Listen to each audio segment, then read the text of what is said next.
Hello, everyone, and welcome back to the Crucial Talks podcast, where we believe if we want to understand behavior, we need to understand what drives people. I'm Mike Sedam, and I have a quick favor to ask. If you could please subscribe to the podcast and review it, I'd greatly appreciate it. Today, we have a special guest, Jason Lauritsen. Now, Jason has just come out with a new book called Unlocking High Performance: How to Use Performance Management to Engage and Empower Employees to Reach Their Full Potential. Now, it just came out on Monday, so it's pretty good that we get to talk to him so soon after the release.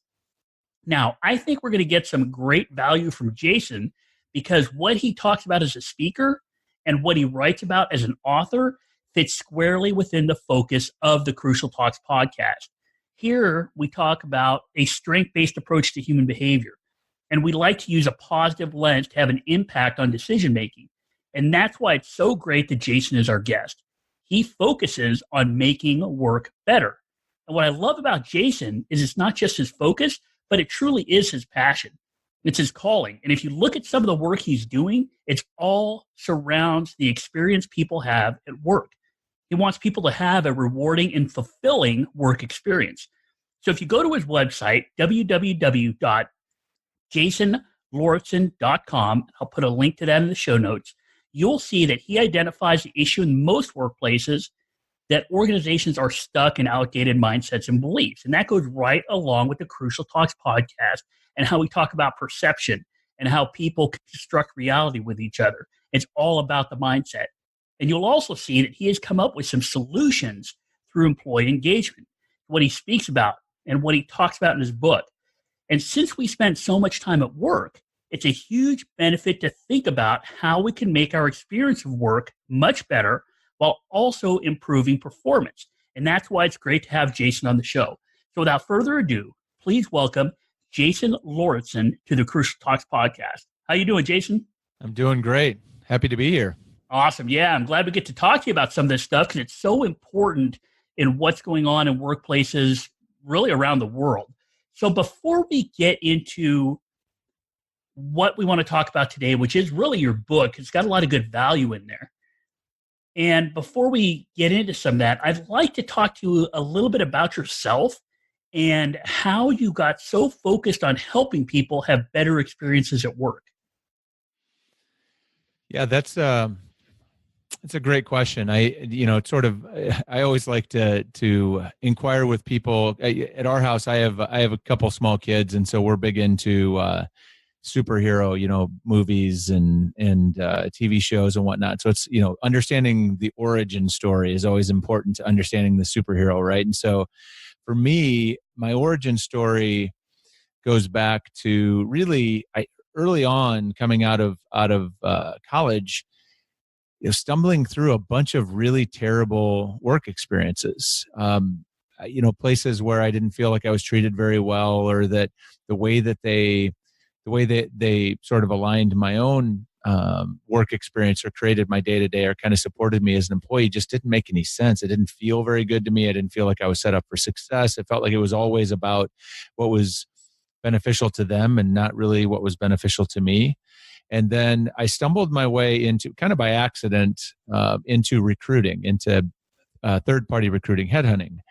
And as I was helping companies, as I'd come in to help a company figure out how to go help or go find them the person to fill this need, part of what I wanted to understand was how, why is this position open? What is it about this position that led to it being open? Why did the person leave? All of that. And what I came to start realizing is that more I dug into that, so much of the time I was coming in I was being hired to help them find another person to join the company. But the reason the person was gone was dysfunction. I mean, there was dysfunction internally. It was because of a bad manager or bad compensation or other sorts of bad situations.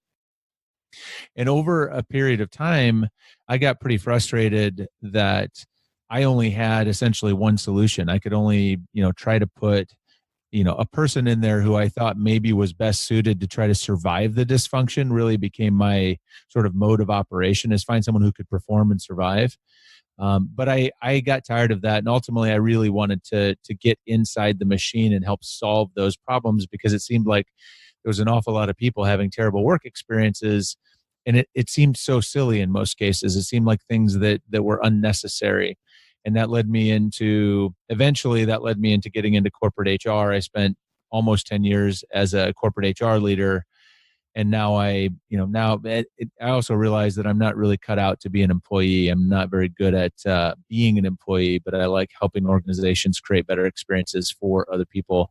And so eventually, after 3 tours, 3 different companies in HR, I decided I was better suited as a full-time speaker and advisor and writer, because I could impact more people in more workplaces that way. And so kind of somewhere along the way, I devoted my life to this quest of making work more human, because I felt like work didn't need to suck and we could do something about it. Well, and I think I think that resonates with a lot of people, myself included, that we've spent time in different workplaces. We see our friends, we hear the stories, all of that stuff that makes the workplace some people have a negative view on it.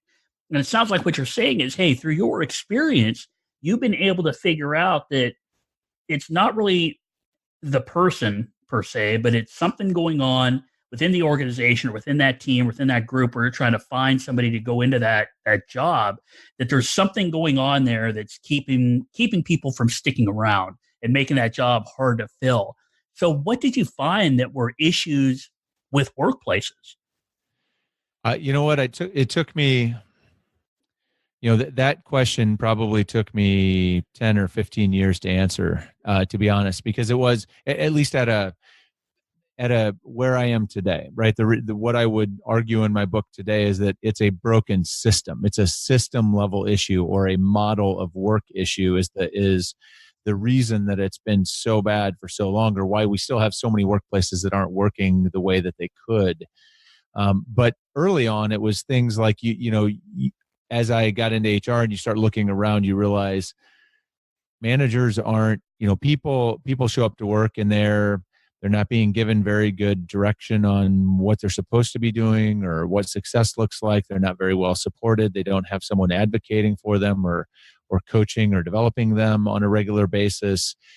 There's a lot of uncertainty about the work experience that creates some really gross emotions, if you will, about work. And so that was the early, those were the early signs. And that's the kind of stuff that continues to show up as we would go talk to employees. If you did focus groups or surveys or even one-on-one interventions, when you talk to employees, that stuff came up over and over and over again. And eventually, as I did my tours in HR, then I went, did some consulting for a while. Then ultimately I got to work for a technology company that did the technology behind behind best places to work programs across the US, and got to see a bunch of data broadly, right? So I got to kind of get into the macro level. And as I started to get to see that data, it finally clicked in for me that the problem that we have fundamentally is that most employers, most leaders of organizations that employ people still think of and treat work as if it is a contract with the employee. So that, we provide pay and benefits in exchange for your time and effort. It's a contractual transactional relationship, and the entire system is built around, they have this whole management system and HR system built around making sure they get their money's worth out of the employee. But what all of the data about employee engagement and employee experience at work, employee satisfaction tells us is employees don't experience work as a contract. They experience work more like a relationship. They want to be valued and appreciated and cared for and trusted, and they need to trust the people that they work with and work for. And so when you put those two together, it becomes pretty obvious where the breakage is, right? If I show up to work every day wanting to be loved and cared for and appreciated, and I'm treated like I'm in a contract, that is not a recipe for a positive outcome or a positive relationship. And so I think that's what's at the root of all of it and where we have to go in order to fix it. Absolutely. We've talked a lot about it on the Crucial Talks podcast before, which is really the social drivers behind human behavior, that we are social storytellers. We crave social belonging. We crave this feeling of being together, and we actually need it as a species. Like, we need to feel togetherness. And that's why I found it so interesting on what you said, because the lens workers are looking through is a lens of this belonging, these social drivers. But the lens of the bigger system, the employers, the companies, that sort of thing is more transactional. And it kind of leads me back to the Industrial Revolution and people being thought of as a cog in the machine, and how that kind of propagated throughout this country and other countries, where we thought, hey, people can be just like a broken part of a machine. If they're broken, you just replace them. And what you're saying is that, hey, it's not the transaction of you get paid to do a job to do the job, but it's more of a social contract as opposed to a money driven contract. It's something where we have to look at it from that point of view of valuing people and giving people that feeling of trust. Am I hearing that right? Yeah, that's absolutely right. Social contract, I get away from the whole idea of contract, but I understand the implication in that is that in a social contract or a true social contract in a relationship or in a group, it's a reciprocal agreement, right? We are mutually, well, and the reason I don't like contract is that implies that it's not an intrinsic commitment to one another. And I think that's the difference here, is that, in a healthy relationship between two people, whether it's your spouse or with your best friend or whoever, you've intrinsically decided, or you have an intrinsic motivation of commitment to, or a reciprocal kind of commitment with this other person. So I'm willing to invest of myself in your happiness and well-being, and you are willing to do the same for me. And we legitimately care for each other and want each other to succeed.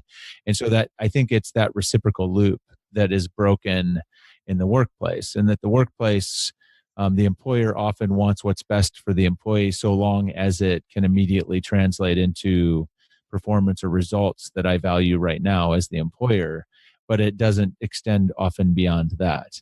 And that's, I think, where it falls down, or where the employee feels like they feel undervalued, or any employee data that I've seen from an employee survey almost anywhere always says employees they don't feel as valued as they'd like. And I think that's a big contributor to that, is that break in social contract, if you will.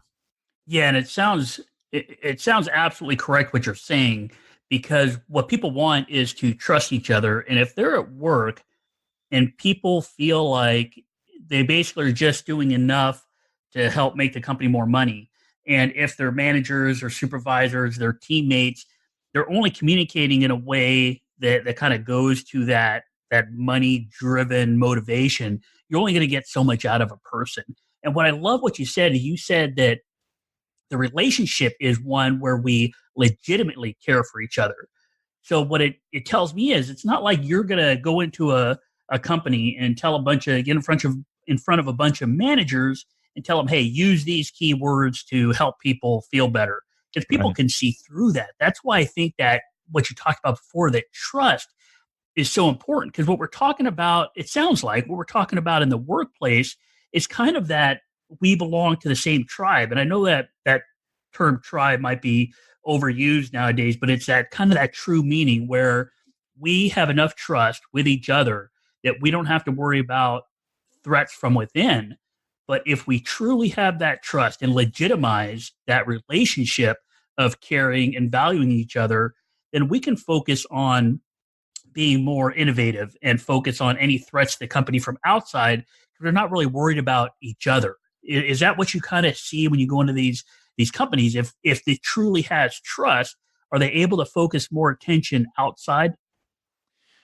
Yeah, I think that's absolutely true. I mean, a tribe, I love the word tribe. And, as I think about tribe, it's kind of this, I belong to you and you belong to me, right? I mean, that it's at its essence about belonging and trust. And when that social fabric is present internally, it diffuses a lot of things that commonly lead to a lot of angst for us in the workplace. Things like feedback and social status and all of this stuff, where so much energy gets lost. And that's where so much of us, if you've spent any amount of time in the corporate world, that's where politics, the bad kind of politics gets fueled from that. And when you when you're in that really healthy relationship, I think about it. I think about it with my wife. I always like to kind of ground it in personal relationships. Like I don't ever worry about the status of my relationship with my wife. Like if we're doing the right things, which we try to do for one another in our relationship, I don't worry about the status. I have absolute trust in where we are. And I know that if that changed, that she would engage me in a conversation about that. So if she gives me feedback, or if she is critical of me or something like that, or if she fails me in some way or fails in some way, I don't like immediately jump to conclusions about her motives or her character or anything like that. It's just, hey, something obviously happened, right? Tough break, something went wrong, and I can shake it off and we can move on. We can move through that and repair stuff pretty quickly. When you don't have that trust, you don't have that belonging, those little things become really big things, and those big things take energy and time and focus away from the stuff that we need to do to perform, right? To keep the business going or to keep our organization performing for its whoever we create value for. So I think it's critically important that having that relationship on healthy footing is everything. Yeah, I love what you said there too. I mean, you've got a lot of good value here, because I think a lot of people out there can understand that if there is this kind of transactional relationship within the workplace, and say you do come up with an idea, or an idea is brought forward, if you don't have that level of trust and that level of understanding that everybody values each other, either people won't say anything, or if they do, it's taken the wrong way. But if you have trust in the organization, the same exact thing can be said, but the way it's taken is completely different. And so the path you're on can actually be toward a positive and be more constructive for the organization. But without the trust and without those values, it can go the opposite way toward the negative. So I think that's really valuable for people to understand. I think a lot of people get that.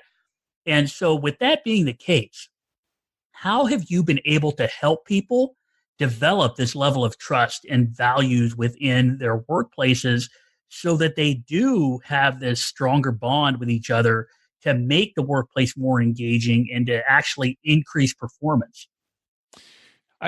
So a lot of my work is really about helping people think differently, or have a different understanding of the dynamics of the work relationship. So understanding what's actually going on, which is the stuff that we've been talking about, that this isn't a contract or a transaction based relationship. It's more like any other relationship of meaning or substance in your life outside of any, personal relationship that has consequence to you, like your best friend or a family member or whatever. And so I first try to help people understand and think differently about the work, because then they can move into a different set of actions. And so when I'm speaking, that's usually what I'm talking about, is like, let's understand work as a relationship. Let's talk about then, if we want to create an engaging experience for employees that helps them perform at their best, that means that we need to create a work experience for them that feels like they're in a healthy relationship.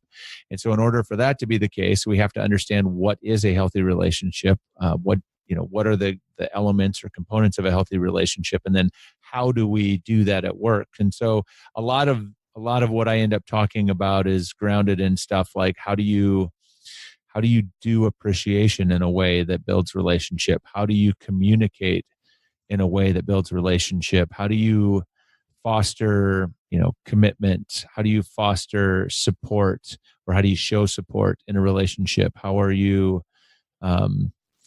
being inclusive or accepting of people fully? Sort of seeing them as they are, not as we wish they were, or we hope they would be.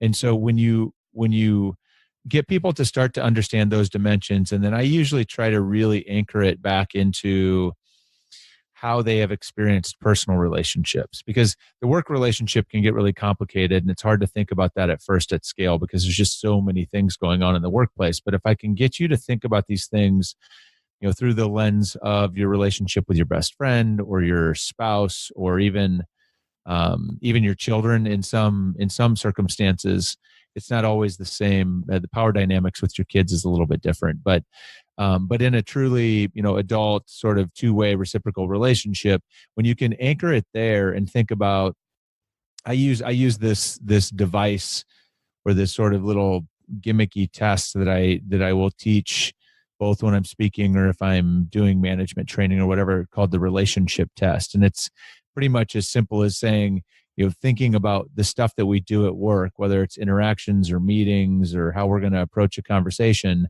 and sort of thinking through how the way that we're about to do that, and then taking a moment to play out, how would that go if we used it in our personal life in a personal relationship? Right? Would it build relationship or harm relationship? And if the way I'm about to approach this conversation, if I did that with my wife or with my best friend, would make them say, like, have you lost your mind? Then why would I ever do that to someone else? Right? I mean, if it doesn't pass the relationship test in my personal life, then why in the world do I keep doing it to people at work? And I think there's so many things we do to people at work we would never do to the people we care about outside of work. And so I think even at that very fundamental level, if I can get people anchored in that and understanding that and start treating people at work the way that they would treat anybody outside of work. I mean, assuming they're a decent person, they're not an a-hole. But assuming they're a decent person, if I can get them doing that and just thinking about like, I'm going to treat people at work the way I would treat anybody in my life, as if there was no power dynamic here, that I just want to have a relationship with you. That's magic. Like that's where it all starts. And when we can get that moving, all of a sudden you can start really seeing the dynamic and the engagement level start to change. And how important are conversations that we have at work? I mean, you just brought it up, and we're talking a lot about. Sounds like we're talking a lot about communication, and you even said it that this relationship test is thinking through: will it help build a relationship or will it harm it? And one of the things we talk about on the podcast is appreciative inquiry and how change happens with every conversation you have, and every conversation or every communication you have between people is either constructing something good or it's building something bad. I mean, it's one or the other. Is that it? Do you see that happening when you try to help people understand communication, how it impacts the workplace? Yeah, the way that I teach that, or I try to get people to think about it, is that traditionally when we say communication, as you know probably better than anybody, when somebody says the word communication, we always think of pushing information at someone, right? Talking at them, pushing something out, sending an email. At least in the context of work, that's how we think about communication. That is not what we're talking about when we're talking about communication in the context of building relationships and driving engagement at work. And the thing that I anchor it to is that at the end, at the end of all of it, communication's goal, when you're a leader or a manager, is to reduce uncertainty. It's reduce uncertainty and create greater clarity for your employees. That is everything. And the only way you can do that is through ongoing conversation that is going both directions, that is give and take, that is truly more of a dialogue than it is a transactional exchange of information. And so all of that stuff, and I mean, appreciative inquiry is a great tool for that. There's a ton of tools that help that. But the key is reduce uncertainty, create clarity, because uncertainty kills relationships. And as a result, then uncertainty kills engagement at work. So the more uncertainty we have, usually if you have a workplace that is really in disengaged and is toxic, it's because there's a tremendous amount of uncertainty about, where do I stand? What's expected of me? What are our values? How do we do things around here? How are decisions made? All of those things are left murky. And when there's no clarity and there's a lot of uncertainty, it's very hard to feel like you're in a positive relationship. And that same is true in your personal relationship. So that's it's critical. Communication is the lifeblood of employee engagement. Well, and for communication, I know you talked about all the kind of different ways we look at it, and that one of the kind of shortcomings is that communication in the workplace a lot of times is from, top down and single directional, and doesn't open up for two-way communication or for kind of level playing field communication where different people in different units or different offices can talk openly with each other. Is that all stuff that's covered in your book also? Yeah, I get into that on some level. I don't it's not a book specifically about communication, but I it gets broken apart in different ways. So I address things like clarity around how do you create clarity around expectations, both work related expectations, behavioral expectations, and how do you communicate around that, and how have organizations done that really well? How do you take communication exists on a lot of levels, but it also exists. You set the foundation for, you communicate things like clarity of values and what matters, or what kind of experience are we trying to create as an organization for our employees, having a clarity about that and communicating that so that we can come back to that as a framework. We can anchor our relationship or our future conversations in our values or in these declarations we've made. And so there's a lot of discussion about that. There's discussion about ongoing, how do we create how do we do a more positive cycle around what feedback looks like, and making that into a positive exchange of information, and how do we communicate around that? So there's a lot of communication sprinkled kind of throughout, because communication is sort of a part of almost everything when it comes to how we manage and think about the work experience of employees. And so, yeah, it's throughout the book.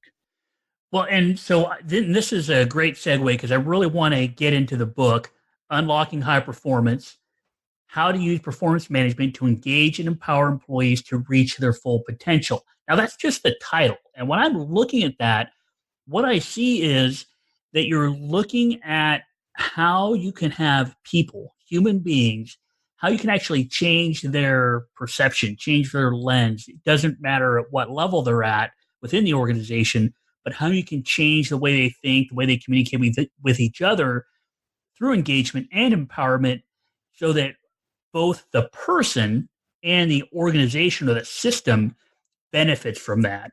So one thing, I know we talked a lot about communication, but I think the key to your book and the key to what you're doing is that you're not looking at it, and it doesn't appear to me as if you're looking at it as, hey, do these steps and it'll work, create this new software system, use this technology.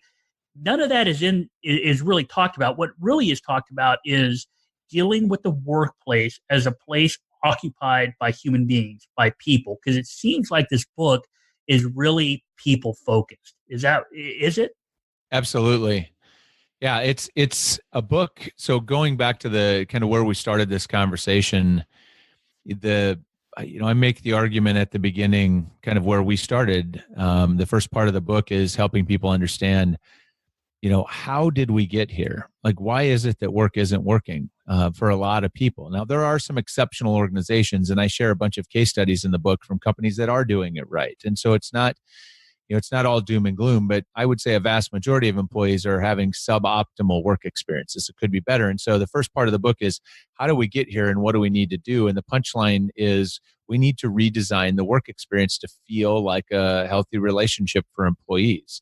So then the rest of the book is really about, how do you do that? And one of the things that I think is super important, if you're a manager or a leader and you're listening to this, or in HR, right? And you're responsible for the system or whatever. If you're impacting the work experience of others, sometimes when we get into this conversation and we're talking about things like communication and relationships, they can get excited about that, and we get focused on that, and then we lose track of the fact that from a workplace perspective, the reason we're talking about all of this is to facilitate better performance.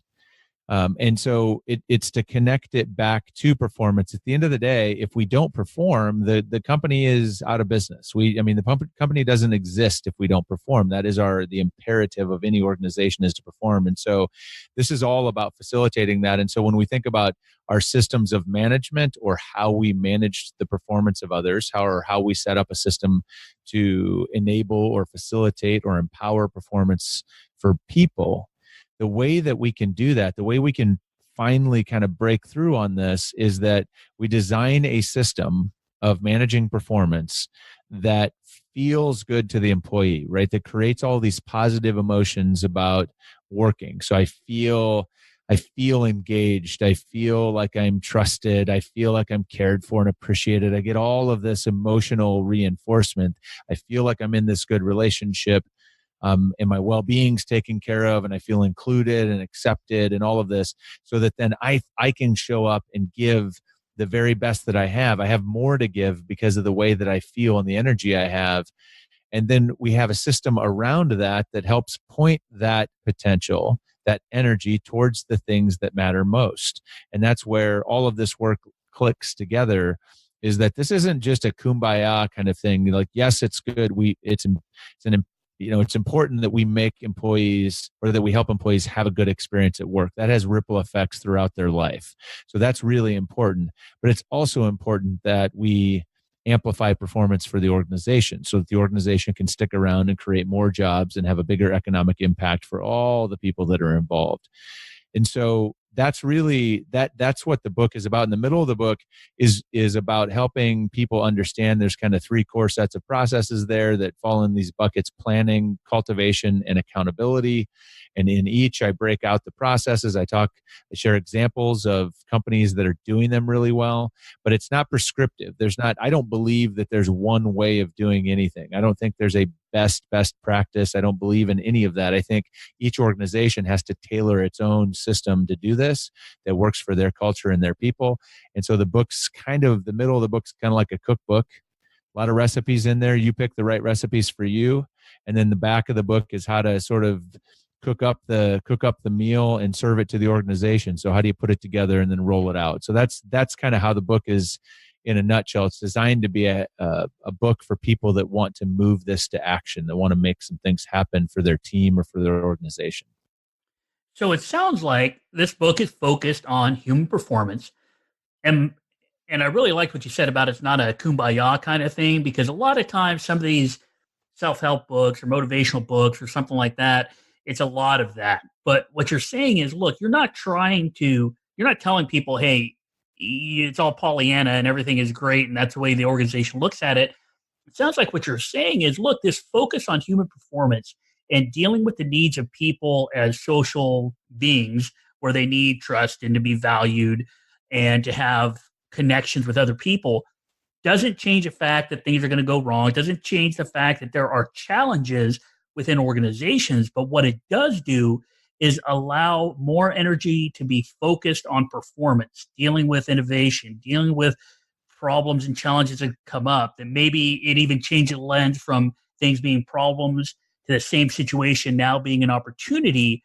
But you do that through understanding people and understanding human beings, and not saying everything will be, rainbows and unicorns and puppies because they read your book, but that it's how you deal with it and the perception you have together of dealing with these issues within organizations. Is that kind of the direction you were going with the book? Yeah, absolutely. And it is not, none of this is easy, right? It's hard work. Just like having an amazing relationship in your marriage, or you're with a significant other, or with your friends, or with your family, like relationships are hard work. You have to put in the time. You have to sometimes do things that are hard, that are unpleasant, that aren't natural.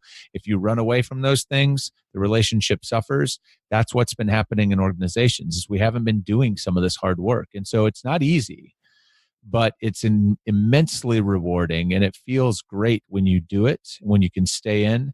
And so, when I wrote the book for people that wanted to do that wanted to build an organization or a team that feels great for the people and that amplifies performance for the organization or for the team, like both can happen. And it's not easy, but it's possible and it's worth it. And again, you say feel a lot throughout our conversation. Yep. And it brings me back to human beings we're not rational decision makers. We're emotional decision makers, right? Like the parts of our brain that light up when we make a decision. That's the same part where feelings are: trust and loyalty and love and hate and anger, and all those things drive our decision making. which is why I really like this book, because you've talked about organizations. You talked about the fact that, hey, a lot of organizations have this transactional thought process with their employees, and that is what translates into the experience at work.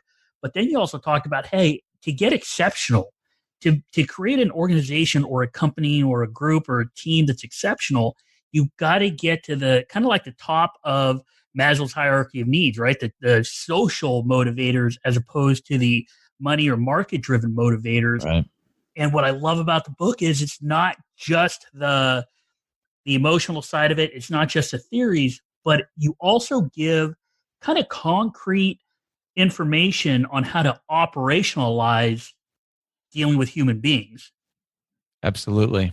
Okay, because that's the thing. Like, you can get motivated. That's why every bit of content I create, whether I'm speaking or writing, I tend to start with, the concept or the idea, illustrate with a story or an example, and then provide guidance on how to do it. If you're moved to action, if you're moved and you're ready for action, you need to have some guidance. And so I try to provide a whole bunch of really practical approaches throughout the book that came from, have come both from my experience and my research over the years, but also from different organizations I profiled that, I unpack how they're doing it and why it works for them, so that then a company can go, oh, well, let's go try that. And then we can tweak it for us.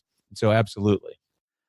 Well, that sounds perfect to a lot of people out there, I'm sure of it. So if they wanted to either hire you to speak, have you come in and do some management training, or if they want your book, how do they get a hold of you? How can they reach out to you for more information? Where can they get in touch with you?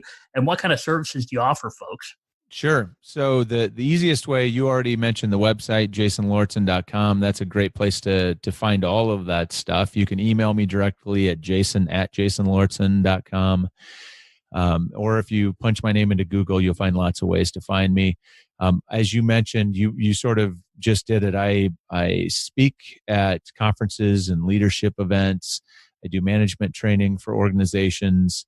And then I also do some advisory or consulting work with organizations that maybe are, that are committed to being a best place to work, or committed to creating an exceptional workplace, and think they're doing a lot of the right things, but just they can't get over the hump, or maybe they've stalled out. I do work with those organizations to help them figure out how to refocus their efforts so that they can really make some progress for their employees, and then as a result for the performance of the organization.